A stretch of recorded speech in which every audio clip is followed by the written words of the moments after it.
Hello and welcome to my Yu-Gi-Oh channel. Make sure to subscribe for more daily Yu-Gi-Oh content. Today we're looking at the OCG list, which is going to come into effect as of April the 1st, 2021. I find the date on that is quite extreme and very unusual considering, I don't know about them, but in the UK, April 1st is April Fool's Day, so it'd be quite funny to see if this was perhaps a joke list, but I highly doubt it. Anyway, for the first card that's being, and the only card to be forbidden, is Tempest Magician.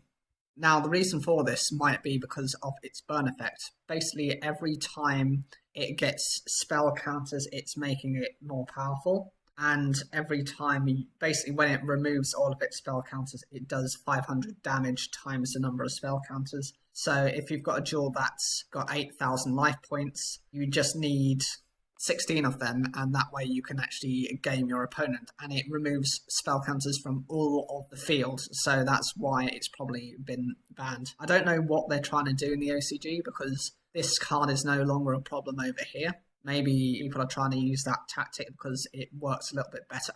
The only card that's actually gone to limited is True King of All Calamities. This was an unusual one because, unlike with the TCG, which actually outright decided to ban it, they've decided to let people play one.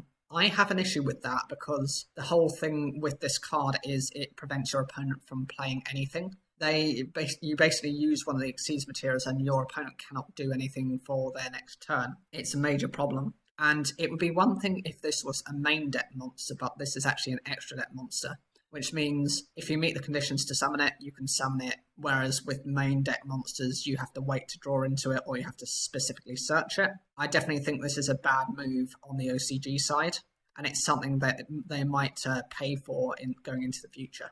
As for the semi-limited list, which basically moves cards into you being able to use two of, Performer Pal, Skull, Crobat, Joker used to be incredibly powerful. You know, you had the Pepe deck, which was the Performer Pals and the Perform Mages. They combine really well, and actually when the Pendulum was at its highest point, these were cards that saw being banned outright.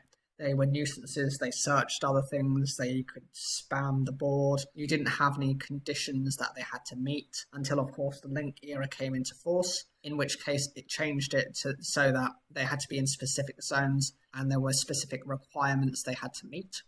Firewall Dragon makes a lot of sense, although unlike the TCG, which went from banning it to 3, they've decided to go from 1 to 2. The reason for this might be they've seen some trends that are going on. They've probably seen something or other happen which has led them to make this type of decision. Returning cards to the hand and resetting things is a bit of a problem and has been in the past. That's why things like Duloran are banned or have been reduced, and same with Brionac. Resetting various effects is often a problem.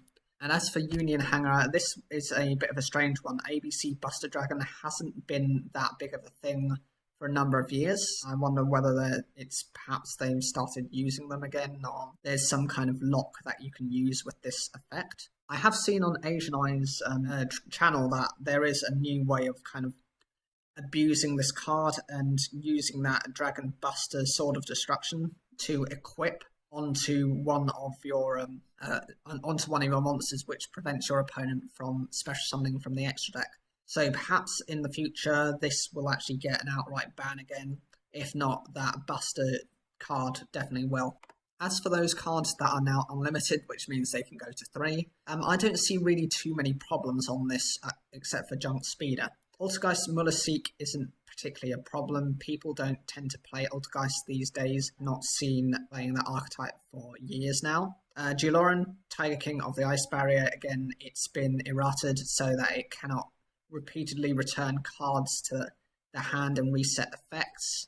Symbol Heritage, I think, is quite an unusual one, why that had any restriction on it to begin with. I know your monster gains a certain amount of attack times the number of monsters in your graveyard with the same name. So perhaps things that had the copy of like Cyber Dragon or Harpy Lady, that might be a reason for why it was restricted, but it's not something I've ever considered running.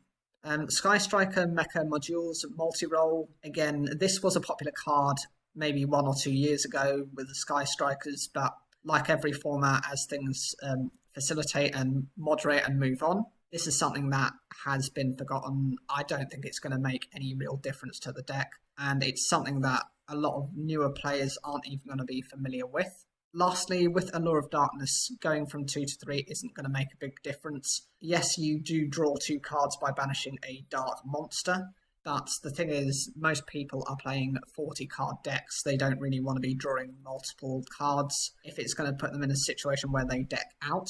The other thing is, most people aren't really going to, do that anyway, considering they might get a bit of an advantage to begin with, but your opponent can either negate those effects or they can put themselves into a strong board to begin with, in which case, if they can negate your Allure of Darknesses, then you've just wasted your turns trying to draw into things that might not work for you. Okay, so I've just seen this bit of information that comes out to do with the explanations for why the OCG have made the decisions they have.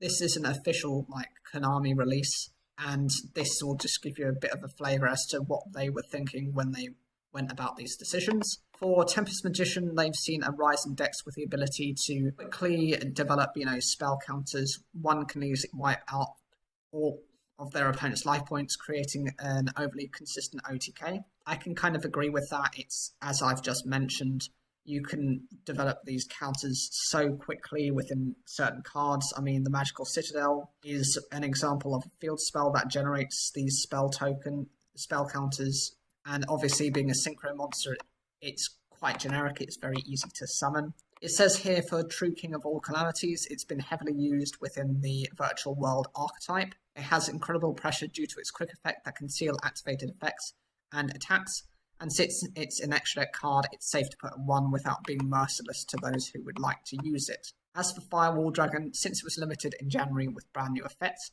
it has not caused any significant issues, so it is being moved to semi-limited. Doing so also helps boost the power of Cyberse-based decks. I can understand that's quite a fair assessment of it, because the thing is that there aren't too many major Cyberse cards outside of maybe the main character Yusaku. Former Palette Skull Crobat Joker is a long-time limited card that has generally enabled the flows of players in Magician decks. By moving it to semi-limited, it's possible new venues and avenues of possibility open up to Pendulum Summon decks. Union Hanger, a key card used in decks whose primary card is ABC Dragon Buster, used for its ease of calling forth other cards along with having powerful effects.